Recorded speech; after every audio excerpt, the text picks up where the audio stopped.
하나님의 말씀 하박국 3장 2절에 있는 말씀을 우리 가지신 성경책을 펴고 우리 함께 읽도록 하겠습니다.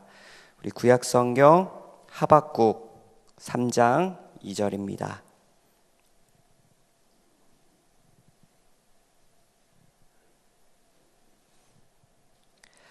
우리 구약 성경 하박국 3장 2절에 있는 말씀 우리 함께 읽도록 하겠습니다. 여호와여, 시작. 여호와여, 내가 주께 대한 소문을 듣고 놀랐나이다. 여호와여, 주는 주의 일을 이 수년 내에 부응케 하옵소서. 이 수년 내에 나타내시옵소서. 진노 중에라도 긍휼을 잊지 마소서. 아멘. 오늘 본문에 있는 말씀, 특별히 하박국에 있는 말씀을 가지고 부흥의 온도라는 제목을 가지고 이 시간 함께 은혜를 나누고자 합니다. 오늘은 기도에서도 기도해 주셨는데 미리 얘기한 건 아니었는데 우리 황 집사님께서 이 온도에 대한 이야기, 춥고 날씨는 춥지만 마음은 따뜻하고 이 온도에 대한 이야기를 해주셨습니다. 최근에 이 온도에 대한 이야기가 책으로나 여러 가지 매스컴을 통해서 굉장히 많이 나오고 있습니다. 리더의 온도라는 책이 있는데요. 이 책에 보면 리더가 가지고 있는 리더의 덕목 중에 하나가 뭐냐면 관계, 이 소속된 그 소속원들의 관계를 온도를 높여야 된다는 겁니다. 열정을 높이고 소통을 높여서 그 관계의 온도를 리더의 온도가 리더가 모든 사람의 관계의 온도를 올리는 것이 리더의 모습이다라는 그런 내용의 책이었습니다. 그래서 보통 36.5도지만 1도 정도 더 열이 있어서 열정이 있어서 사랑이 있어서 다른 사람들에게 그렇게 이끌어가는 사람이 리더임을 이야기하는 책입니다. 최근에 드라마로도 나왔고 책으로도 나와 있는데요. 이 사랑의 온도, 사랑을 하지만 시간이 흐름에 따라서 그 사랑의 온도가 다르다는 사실입니다. 그래서 어떨 때는 사랑이 뜨거운 사랑을 하고 어떨 때는 차가운 사랑을 하고 그 사랑이 조금 식을 때가 있다가 또 뜨거워졌다가 이 사랑을 하지만 그 사랑 속에서도 온도의 차이가 있다는 것입니다. 우리 성도님들은 지금 사랑을 한다면 몇 도 정도 되신 것 같습니까? 네. 네, 왜 이렇게 차갑죠? 네. 또 언어에도 온도가 있다고 합니다. 그래서 따뜻한 말, 차가운 말이 있는데요. 그 말을 어떻게 하느냐에 따라서 전달되는 온도의 차이가 굉장히 다르다는 것입니다. 작은 차이지만 이 결과는 엄청난 결과를 가져온대요. 이 책에는 이런 글이 있었어요. 이렇게 표현을 하는 겁니다. 넌 얼굴도 예뻐. 이거랑요. 이렇게 얘기하려고 하다가 실수를 이렇게 이야기했다고 합니다. 넌 얼굴만 예뻐. 어때요? 차이가 큰가요? 네, 굉장히 크죠. 전자는 굉장히 따뜻하고 뜨거운 사랑을 나타내는 언어지만 언어의 온도를 가지고 있지만 넌 얼굴만 예뻐. 네, 벌써 표정부터가 달라지겠죠. 네, 그리고 결과는 굉장히 큰 다른 결과를 나타난다고 합니다.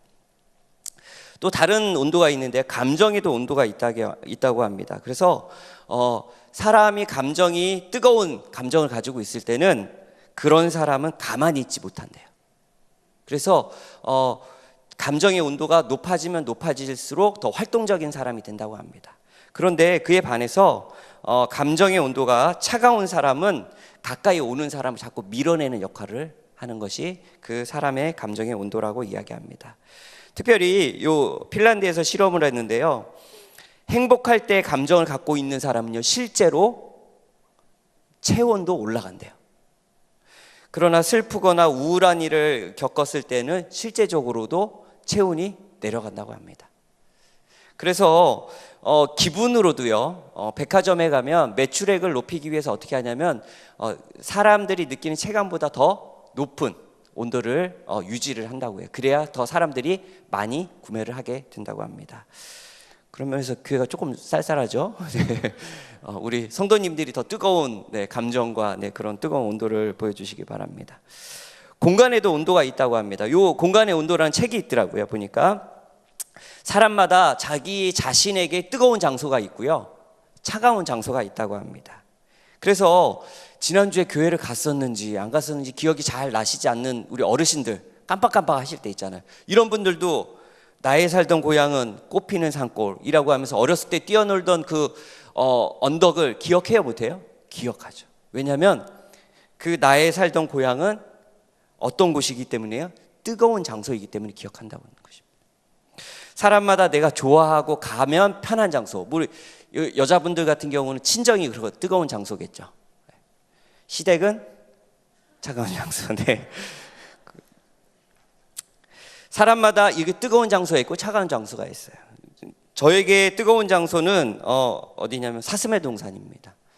참 추억이 많은 곳이에요. 그곳에서 재미도 있었고 많은 추억거리가 있고 또 친구도 있고 그랬던 장소. 그래서 사슴의 동산만 가면 오랜만에 가도 굉장히 추억이 계속 떠오르는 그런 뜨거운 장소. 차가운 장소를 제가 생각해 봤더니 지금 아내랑 연애할 때 처음으로 많이 싸웠던 곳, 아마 그곳에서 헤어질 뻔했던 곳이 있었어요. 그곳이 어디냐면 저기 분당에 가면 성남 거기 가면 율동공원이라는 곳이 있습니다. 번지 점프하고 텔레비에 되게 많이 나왔던 곳. 가다가 싸워서 들어가지 못하고 그냥 나왔던 곳이에요. 근데 저희 처형네 집이 그 근처인데요, 얼마나 차가운 곳인지 그 다음부터는 한 번도 안 갔습니다. 거기 계속 자주 지나다니는데도 들어가고 싶은 마음이 지금도 없어요. 네. 그곳만 가면 그 차가운 그런 마음이 벌써 얼어붙기 때문에 그렇습니다. 이렇게 리더나 사랑의, 언어의, 감정의 공간에 다 온도가 있다. 그러면 신앙에도 온도가 있을까요? 있어요. 반대로 한번 여쭤보도록 하겠습니다. 우리 성도님들의 지금 신앙의 온도는 뜨겁습니까? 차갑습니까? 더워요. 네. 이제 목요일 날 전도회가 시작되는데 우리 성도님들의 마음이 어떠세요? 우리가 지금 냉랭하고 차가우면 전도에 온 사람들이 그걸 느낄까요? 못 느낄까요? 느끼죠. 신앙이 뜨겁고 그리고 아주 활활 타오르는 그 단어를 두 자로 뭐라고 이야기하냐면 우리는 흔히 부흥이라고 이야기합니다. 한 5, 6년 전부터 재림교회 화두가 되었던 두 가지 단어가 있습니다. 그 단어 중에 하나가 바로 부흥인데요. 바로 많은 사람들이 언급하는 개혁과 부흥이란 단어가 우리 재림성도 안에서 많이 회자되고 있습니다. 그런데 지금도 회자되는 그 이유는 바로 뭐냐면 개혁과 부흥이 아직 일어나지 않았기 때문인 것이죠. 그런데 이 부흥에 대한 생각이 우리가 조금 잘못되어 있는 것 같습니다. 성경과는 조금 다른 것 같아요. 제가 한번 질문을 드려보도록 하겠습니다. 별내교회는 부흥했습니까? 부흥하고 있습니까? 네. 왜 이렇게 차갑죠? 바꿔 얘기해 보겠습니다. 별내교회는 성장하고 있습니까? 부흥 때는 대답을 잘 안 하시던 분들이 성장이란 단어를 조금 바꿨더니 지금 대답을 훨씬 많이 하셨어요. 성장과 부흥의 차이가 있어요? 우리가 인식하기로는 그렇습니다. 흔히들 이야기하기로 30명 교회가 50명 교회로 늘어나면 뭐라고 이야기하냐면 우리 교회 30명이었는데 50명으로 성장했어요. 이렇게 이야기합니다. 맞나요? 네, 그렇죠. 그런데 그 30명 교회가 1년 안에 200명으로 늘어났어요. 그러면 뭐라고 이야기하냐면 성장했어요? 안 하고 우리 200명 교회로 뭐 했어요? 부흥했어요. 이렇게 표현합니다. 근데 이게 맞는 표현일까요? 성경에는 부흥이란 단어가 딱 한 번 등장합니다. 그것이 바로 오늘 우리가 본문에 읽었었던 하박국 3장 2절에 있는 말씀입니다. 여호와여, 내가 주께 대한 소문을 듣고 놀랐나이다. 여호와여, 주는 주의 일을 이 수년 내에 부흥케 하옵소서. 이 수년 내에 나타나시옵소서. 진노 중이라도 긍휼을 잊지 마옵소서. 오늘의 배경은 이렇게 시작합니다. 하박국 선지자가 하나님 앞에서 많은 의문과 섭섭함과 의혹을 가지고 하나님께 투정 부리고 토로해요. 그 한 이유가 바로 하박국 1장 2절에 나옵니다. 우리 함께 읽어보도록 하겠습니다. 2절 3절입니다. 시작. 여호와여, 내가 부르짖어도 주께서 듣지 아니하시니 어느 때까지리까? 내가 강포를 인하여 외쳐도 주께서 구원치 아니하시나이다. 어찌하여 나로 간악을 보게 하시며 패역을 목도하게 하시나이까? 대저 겁탈과 강포가 내 앞에 있고 변론과 분쟁이 일어났나이다. 하박국 시대에는 악과 불의가 넘쳐나던 시대였어요. 하박국 2장에 보면 2장 6절에 보면 그 불의에 대한 표현을 이렇게 하고 있습니다. 자기 소유가 아닌 것으로 모으는 자들. 그 시대의 상황이 그랬대요. 자기 게 아닌데 자기 것으로 모으는 사람들이 있었대요. 2장 9절에 보면 자기 집을 위하여 부당한 이익을 취하는 모습이 나옵니다. 불의를 하는 거죠. 부당한 이익을 취하는 거죠. 하박국 2장 12절에 보면 피로 성읍을 건설하며 불의로 성을 건축하는 자. 하박국 2장 15절에 보면 이웃을 혼미케 하여 수치를 드러내어 즐기는 자, 사기치는 사람들에 대한 이야기예요. 근데 이 이야기를 잘 읽다 보면 자기가 소유 아닌 것으로 모으는 거, 부당한 이익을 취하는 거, 불의로 성을 건축하는 거, 또 이웃을 속여서 사기치는 거. 지금 어느 때 이야기를 이야기하고 있어요? 그때 이스라엘의 모습이 어느 때의 모습과 똑같아요? 지금 우리가 살고 있는 이 시대의 모습과 똑같다는 사실이에요. 그런데 이런 악한 시대에 하박국 선지자가 가졌던 불만은 뭐냐면, 하나님 왜 가만두십니까? 왜 이런 악한 모습을 그냥 두고 바라만 보고 계십니까? 그때 하나님께서 이렇게 이야기하십니다. 좀 기다려라. 내가 바벨론이라는 나라를 들어서 이 타락한 유다 민족을 심판할 계획을 가지고 있다라고 하박국에게 알려주는 거예요. 그랬더니 이 하박국 선지자는 어떻게 했냐면 더 화를 내는 것입니다. 그의 마음은 더 혼미해졌어요. 왜냐하면 유다가 악해서 하나님이 치시는 건 이해가 되지만 누구를 통해서 치신다고요? 지금 바벨론을. 유다가 악했을까요? 바벨론이 악했을까요? 바벨론이 더 악했어요. 하박국 1장 6절에 보면 그들을 아주 사납고 성급한 백성이라고 표현을 하며 그들의 악행을 이야기하고 있습니다. 갈대아 사람들이라고 표현하면서 하나님은 하박국에게 기다리라고 이야기해요. 내가 바벨론을 통해서 유다를 치겠다. 그러나 그 이야기를 들은 하박국은 도저히 이해할 수가 없었어요. 악을 통하여 악을 심판하시겠다는 그 하나님을 이해할 수가 없었습니다. 그때 하박국 1장 13절에 이렇게 이야기합니다. 주께서는 눈이 정결하심으로 악을 참아보지 못하시며 패역을 참아보지 못하시거늘 어찌하여 괴울한 자들을 방관하시며 악인이 자기보다 의로운 사람을 삼키되 잠잠하시나이까? 라고 이야기하는 거예요. 어떻게 더 의로운 사람이 더 악한 사람에게 당해서 망하는 걸 하나님께서 보고 계십니까? 라고 이야기하는 거죠. 마치 애들처럼 하나님께 투정하는 하박국의 모습이 보입니다. 제가 태강삼육 초등학교에서 성경 수업을 가르칠 때입니다. 수업은 40분입니다. 40분 가운데 20분은 수업을 하고 20분은 무엇을 하냐면 아이들 이야기를 들어요. 무슨 이야기냐면 특별히 초등학교 1학년 아이들은 다 뭐 하냐면 읽는데 시간을 다 봐줍니다. 너 왜 떠들어? 그러면 뭐라 그러냐면 얘가 더 떠들어요. 쟤도 떠들어요. 이렇게 이야기해요. 내가 악함을 이야기하는 것이 아니라 누가 더 악하다고 이야기하는 거예요? 하나님께 제가 악하다고 이야기하는 것입니다. 마치 누구처럼요? 지금 하박국처럼.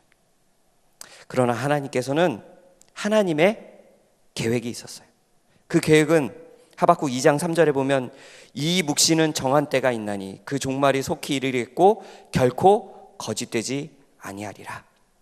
비록 더딜지라도 기다리라. 지체되지 않고 정령 응하리라. 기다리라. 그것이 바로 하나님의 대답이었던 것입니다. 이 이야기는 사실은 계속해서 반복이 돼요. 이것을 어떤 목사님은 이 맞는 표현인지 모르겠어요. 저는 별로 좋아하는 표현은 아니지만 언약 저주라는 표현을 쓰죠.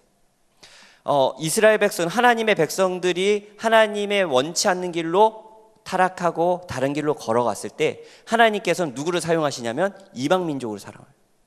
바벨론이나 뭐 여러 민족들을 사용하셔서 하나님의 백성들을 치시죠. 그때 하나님의 백성들은 회개하고 하나님께 살려달라고 기도합니다. 그때 하나님께서 어떻게 하세요? 다시 살려주고 누구를 치세요? 그 이방 민족을 물리치게 하시는 것입니다. 그래서 그 사이클을 뭐라 그러냐면 어떤 목사님들은 언약 저주라고 이렇게 이야기해요. 하나님의 약속이 담겨져 있다는 것이죠. 이것도 똑같은 거죠. 좀 더 기다려라. 내가 바벨론으로 들어 유다를 심판하겠지만 그게 끝이 아니야. 하나님께서 약속을 한 가지 더 하시는데 바벨론에게도 무엇이 있을 것이다? 심판이 있을 것이다 라고 이야기하는 것입니다.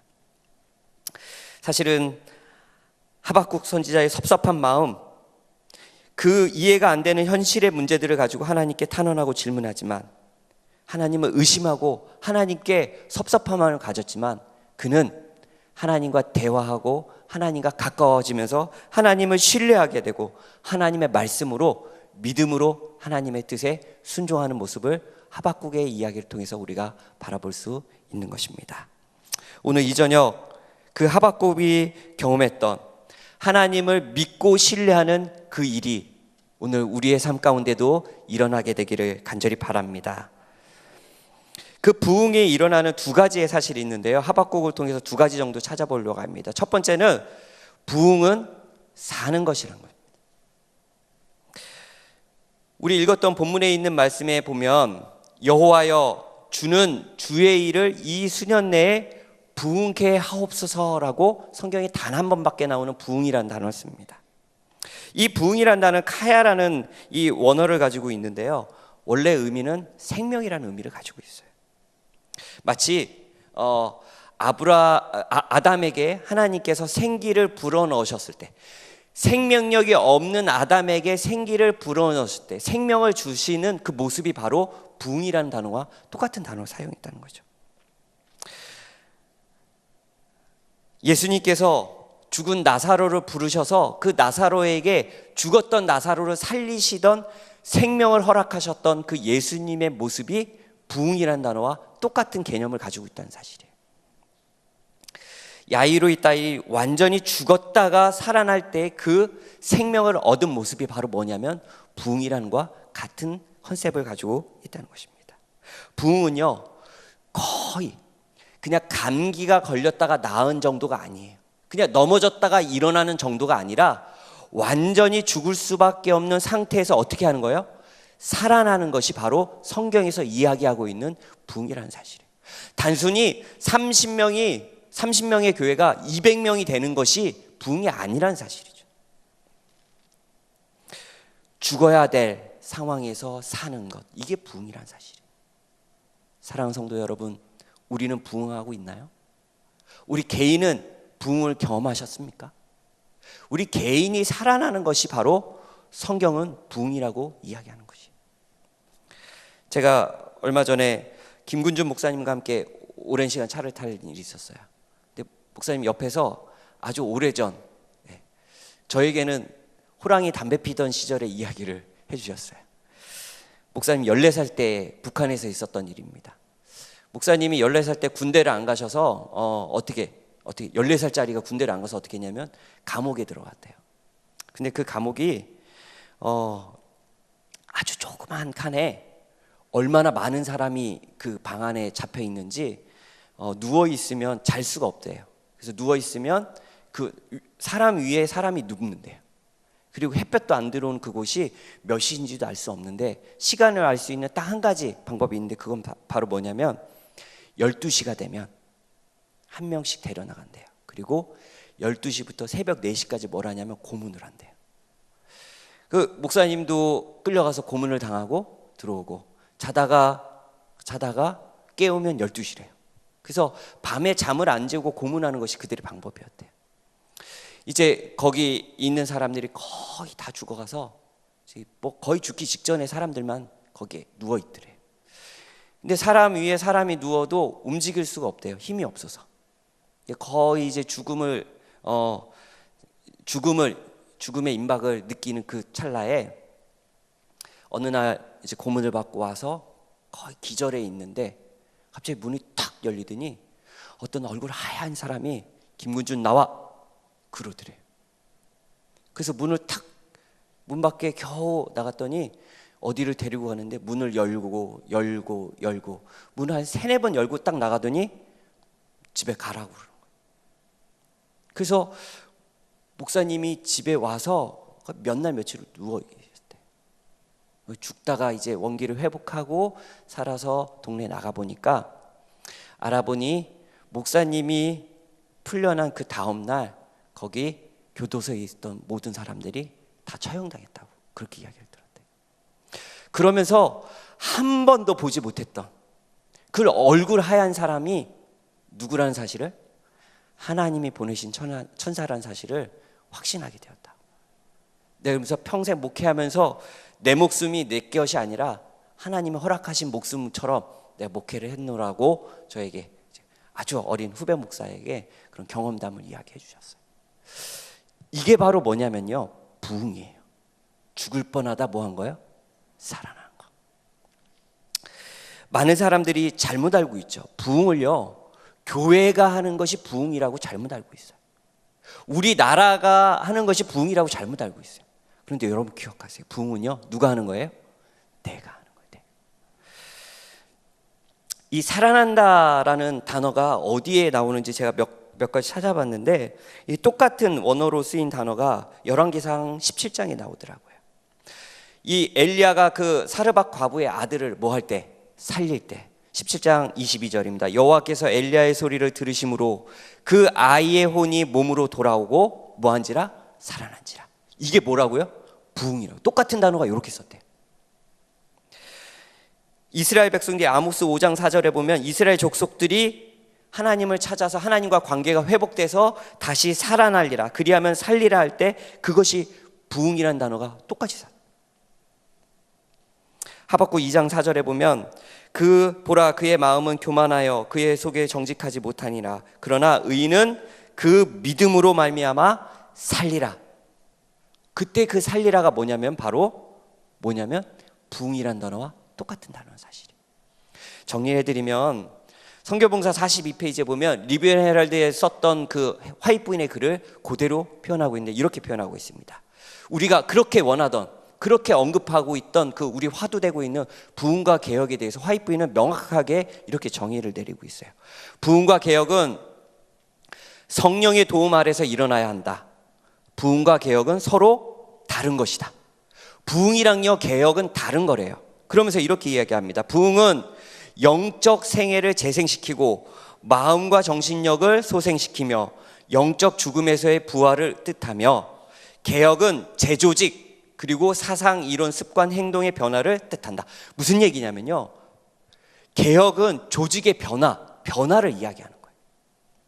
고쳐야 될 걸 바꾸는 그런 변화를 이야기하고, 부흥은 개인의 심령의 변화를 이야기한다는 사실이에요.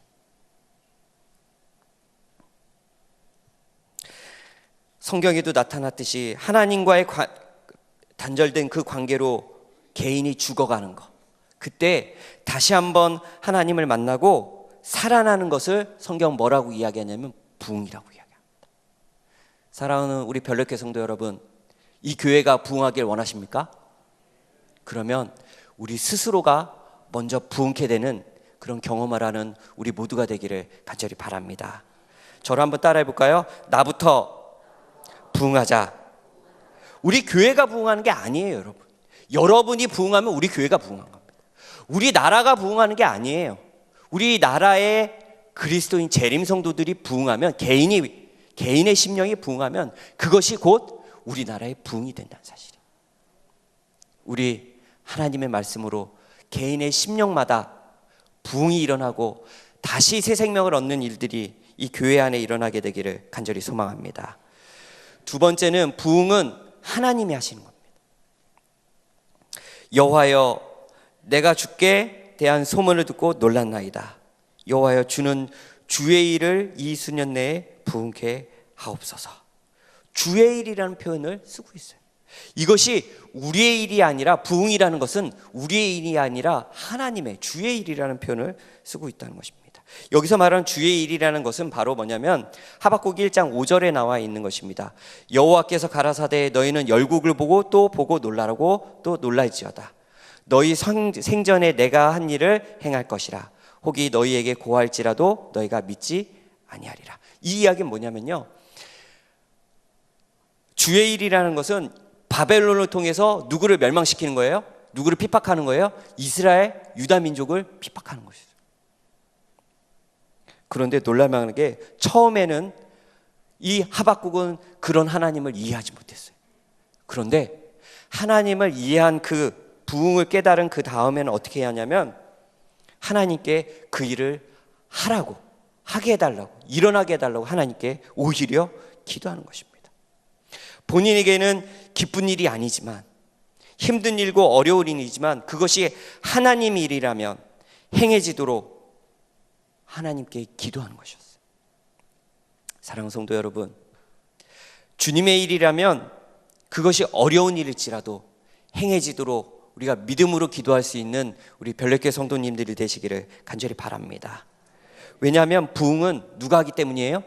하나님이 하시기 때문에. 바꿔 한번 볼까요? 우리의 삶은 지금 누가 주도하고 있습니까? 우리의 가정은 누가 이끌고 있습니까? 우리 이 별내교회는 누가 인도하고 있습니까? 이 모든 것이 하나님이 하시는 일이라고 이야기할 수 있는 우리 믿음의 성도들이 되시길 간절히 바랍니다. 목요일부터 이제 전도회가 시작됩니다. 여러분 다 준비하셨나요? 네, 감사합니다. 아무도 준비 안 하신 것 같아요. 여러분 다 준비되셨나요? 여러분 오해하지 마세요. 전도회는요, 우리가 하는 게 아니라 누가 하는 거예요? 하나님이 하는 것입니다. 우리가 집회를 계획하고 우리가 전도회를 열어서 소리쳐 외치고 우리의 노력과 힘으로 부흥을 이뤄내는 것이 아니라, 다시 한번 이 모든 주권을 하나님께 드릴 수 있는 이 교회와 우리 성도님들이 되시기를 간절히 소망합니다. 이 전도회는요, 우리 전도회가 아니에요. 누구 전도회예요? 하나님 전도회. 그 하나님의 전도회가 하나님의 뜻대로 되도록 뭐 하기만 하면 돼요? 우리는요, 우리 스스로를 준비하기만 하면 된다는 것입니다. 이 부흥과 관련된 화이트분의 글을 제가 오늘 계속 찾아봤는데요, 공통점이 하나 있었습니다. 부흥은요, 부흥이 나올 때마다 언급되는 한 단어가 있는데 그것이 바로 뭐였냐면 회개라는 단어예요. 선지자왕 191페이지입니다. 우리 함께 읽어볼까요? 시작. 많은 사람들이 하나님의 요구를 깨닫고 죄를 버리려고 노력하였고 그 결과로 부흥이 일어났다. 부흥은 뭐랑 관련이 있다고요? 우리 개인의 뭐와 관련이 있다고요? 개인의 회개, 정결과 관련이 있다는 사실이에요. 우리 스스로가요, 전도회를 앞두고 우리 스스로가 정결케 되지 아니하면 이 하나님의 일을 진행할 수가 없어요. 하나님이 우리를 뭐 할 수가 없어요? 사용하실 수가 없는 것입니다.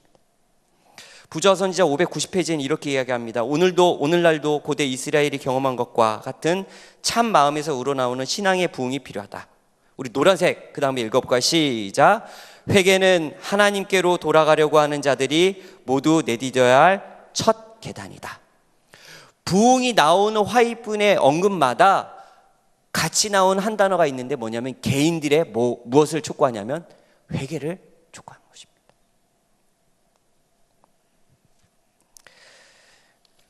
겸비한 심령으로 우리가 전도회가 임하기 전에 우리가 정결의 도구가 되는 회개의 시간을 개인적으로 갖는 우리 모두가 되기를 간절히 바랍니다. 이제는 우리가 준비해야 한 전도회가 아니라 이 주인의 자리에서 종의 자리로 내려와서 하나님의 뜻이 이 전도회를 통해서 이루어질 수 있도록 우리 정결한 깨끗한 도구로 거듭나는 우리 모두가 되기를 간절히 소망합니다. 로이드 존슨이라는 유명한 신학자는 이렇게 이야기합니다. 여러분이 부흥을 익힐 수는 없습니다. 전적으로 하나님께 달려 있습니다. 그렇기 때문에 하나님께 기도하고 간청하고 탄원하고 간구하는 것입니다. 부흥은 우리가 주도하는 게 아니라는 말씀입니다. 그렇습니다. 이 전도회, 이 부흥, 이 모든 것은 누가 하시는 거예요? 하나님이 하시는 겁니다.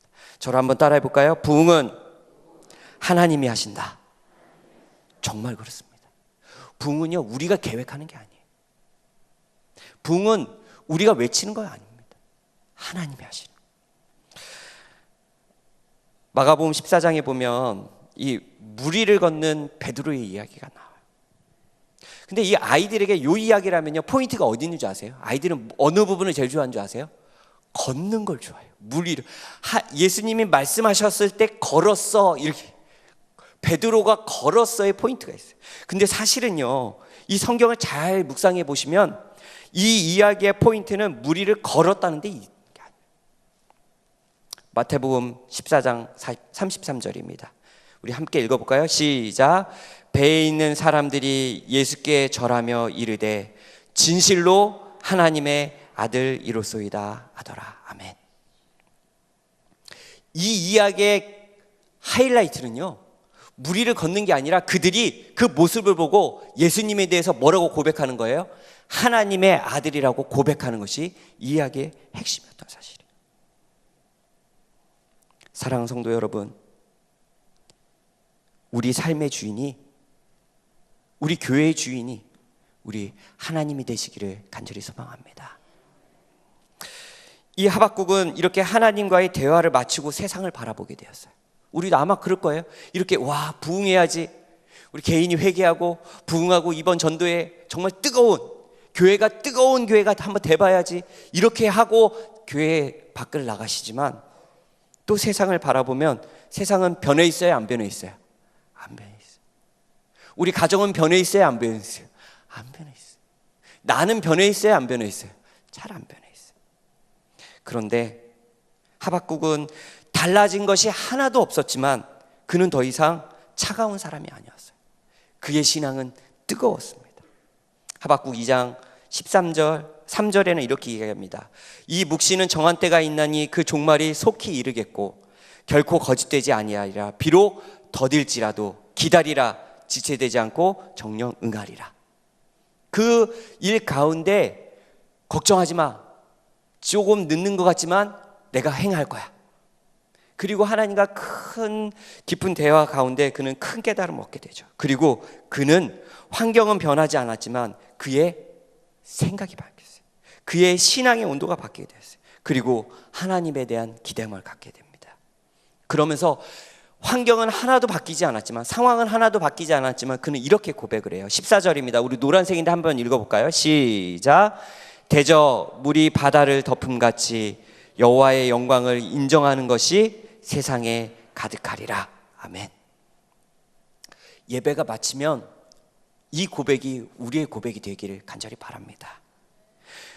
우리가 돌아가면 여전히 상황은 바뀌어 있지 않을 거예요. 그러나 하나님께서 이루시겠다는 그 약속이 우리의 약속이 되어서 대저 물이 바다를 덮음같이 여호와의 영광을 인정하는 것이 세상에 가득하리라. 아멘.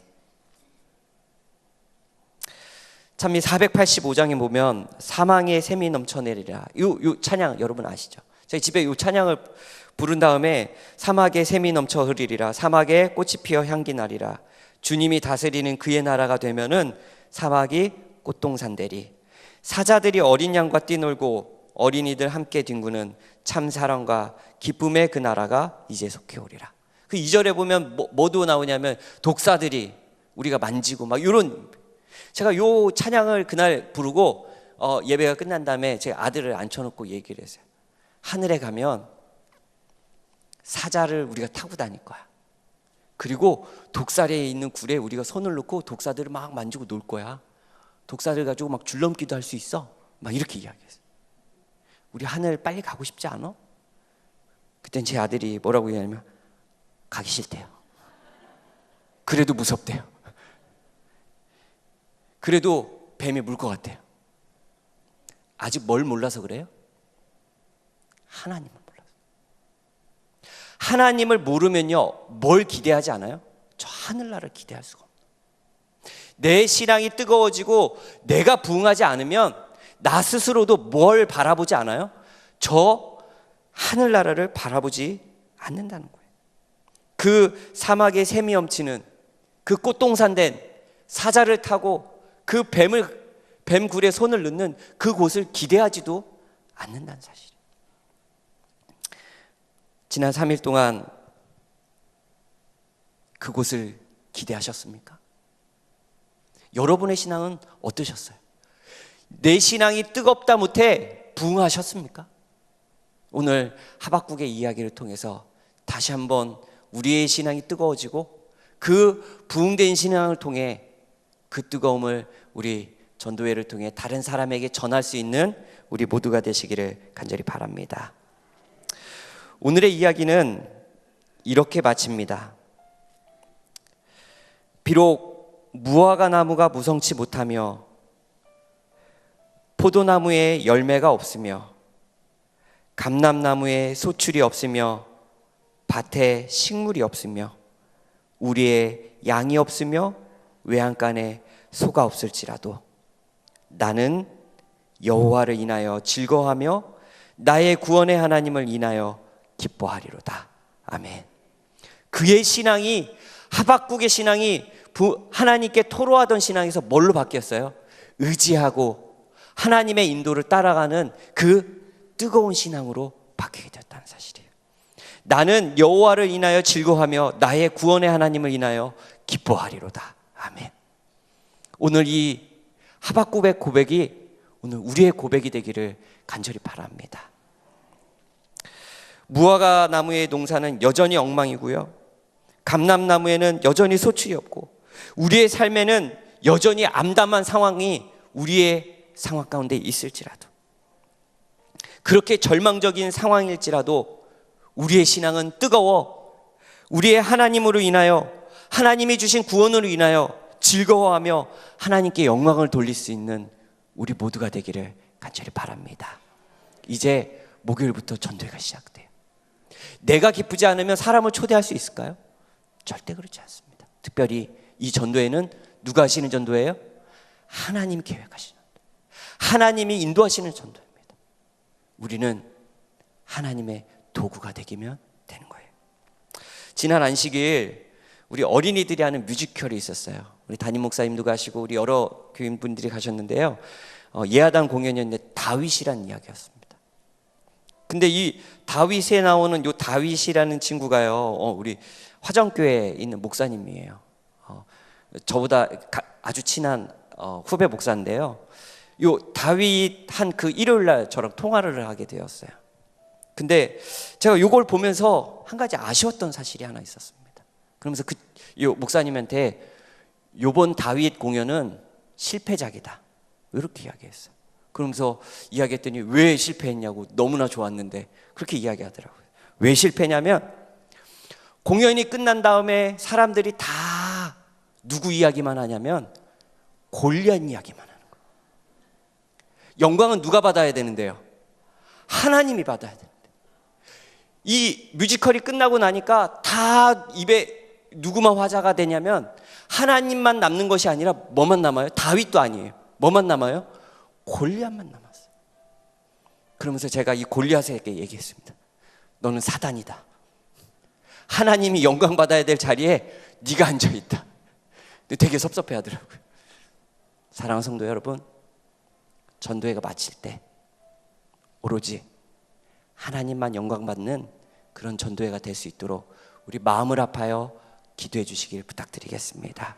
오늘 이 시간 말씀 마치면서 우리 세 가지를 위해서 기도하도록 하겠습니다. 첫 번째는 이번 주 목요일 날 우리 고등학교 3학년들의 수능 시험이 있습니다. 우리 고등학교 3학년들을 위해 기도해 주시고요, 우리 목요일부터 시작되는 전도회를 위해 기도하고 계시지만 다시 한번 기도를 부탁드리겠습니다. 그리고 마지막으로 세 번째는 우리 개인의 심령이 뜨거워져서 개인이 부응하는 그런 역사가 일어나도록 우리 이 시간 음악이 마칠 때까지 기도하도록 하겠습니다.